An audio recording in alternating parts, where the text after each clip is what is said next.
bounce back. We'll question him about a few of those things, but his fellow countryman Ian Gouveia is in form in 2024, and he'll be doing things like that.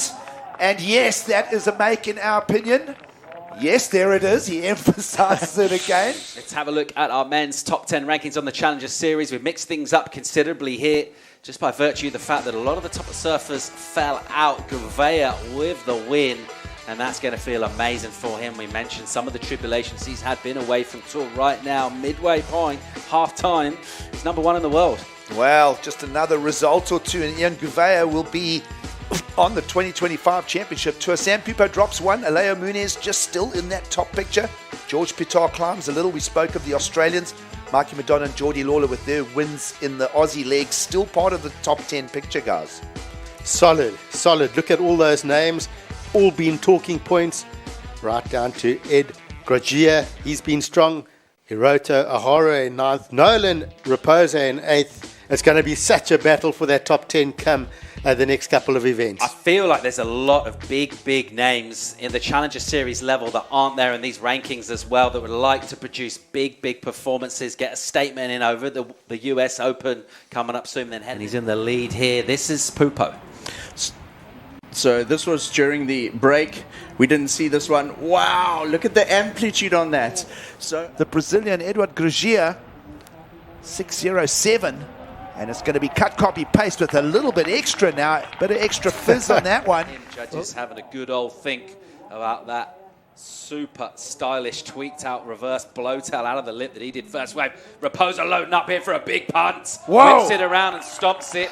And we are on for a semi-final here. Let's have a look at the women's bracket and check out exactly where we are. We've shuffled things up here and mixed it up in terms of the women's ranking. We mentioned just 5 positions available, and this is where we're at. So Isabella Nichols, similar stage to last season. She did leave South Africa, ranked number 1 in the world. She mentioned she struggled from here on in to get a result. Erin Brooks, she came in here on fire. She'll move into 2nd place. It's still a pretty good position to be in for the youngster Brooks. Well, Isabella Nichols, consistency is the theme for her. The Erin Brooks drops 1 spot. But have a look there, Bella Kenworthy's jump, and Vaheen Ferrer from 7th up to 5th. And that's a good-looking top 5 picture as we go to Huntington Beach. Yeah, we've seen 2 surfers with Championship Tour experience there in the form of Nichols, and plenty of experience from Fitzgibbons. But otherwise, new names swirling around there. Obviously, Vaheen got the win on the CT, but that story about the new energy for the women.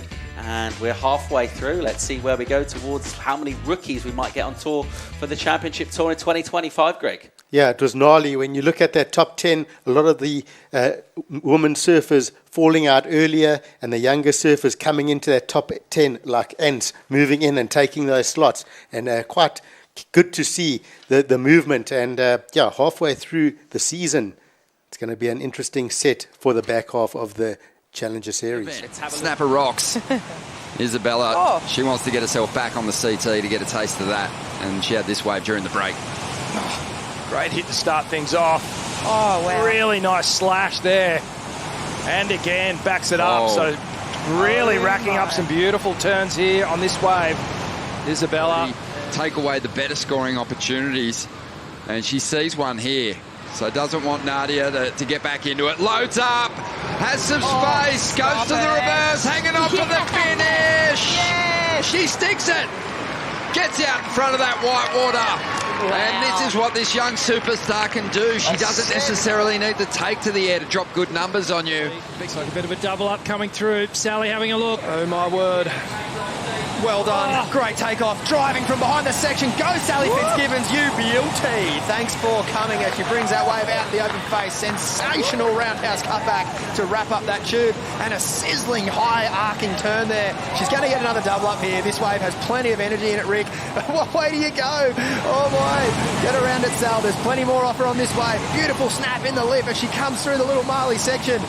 There could even be more to go, Rick. You see these waves with the little splits in them. They look a bit rough, but then they get good again. I can assure you of that as this one comes down. One of the longest waves of the event so far. Big variety of turns and the snap to finish. Sally Fitzgibbons take a bow. Spot to really just put her off, but Vaheen Ferrer is really coming to rhythm in this heat, and wow. Well, she used the priority to block Isabella Nichols there. And does Fahim Ferro end up runner-up for the second time in a row in Belito? Here goes the roll of the dice under the priority of Fahim Ferro. Two-turn combination. We spoke about improving on a 5-point ride. And as we go inside the last minute, perhaps Kenworthy is pushing for that from the panel now. 5.68, but George Pitar right behind him with that fast, angular surfing and that quick approach. Fades bottom turns, projects up in the lip, gets vertical, stomps on the tail, little foam ball ride there. Going to continue on, looking for a little bit extra down the line, sticking with this one. More opportunity for George. Legs got to be burning by now. Stands up on this inside section, and you can see him kick out exhausted. Well, we only caught up with that wave about halfway through, so who knows what happened out the back. But Mikey on the outside is tapping into another one, and he's in the attack mode. He found something in the semi-finals, and he didn't lose it on his break. A big finish here, and he's going to get rid of the 5.33. Spit flying down on the beach. Bit of spit flying here in the commentary booth as well. Now he has a priority play. 45 seconds to go. Hirata O'Hara will use the higher priority. He'll coil up. Love how he shifts his center of gravity. And that's almost a repeat of an earlier ride that looked identical to his previous 6.43. That one might even go a touch higher. But the important part of what we've just seen unfold there was the block on Charlie Quivrant. Yeah. And then some action out here. Geordie with priority. He comes off the bottom. A nice turn to get things started. All eyes for the air. He loads up. He goes to the air. And he sticks it to go. And he rides out. He loved it. The crowd love it. They're calling it. He's signaling to him. Especially this time of year when we have those northwesterly winds. Aristabe, here she goes. Great looking opening section. Very nice from her. If she gets this, wow, that's massive. Really good surfing from Nadia. And just the timing on that, the wave was so nice and steep for her. And this was a solid 2 points better. It was for sure. Line action. Emrod finds his own barrel, answering back, punches the lip there. Back foot pressure. Extreme pressure for Michael Rodriguez on the answer back here. Little check turn there, working the wave down the line. And the wave slows up. Michael Rodriguez hails the ski. He's back in the game. Needs to break the combination that he's currently in because he's in a two-wave combo for 17 points. Well, 17 points. It's a 10 and a 7, or you start going with the averages there. So we know he needs at least a 7 or an 8.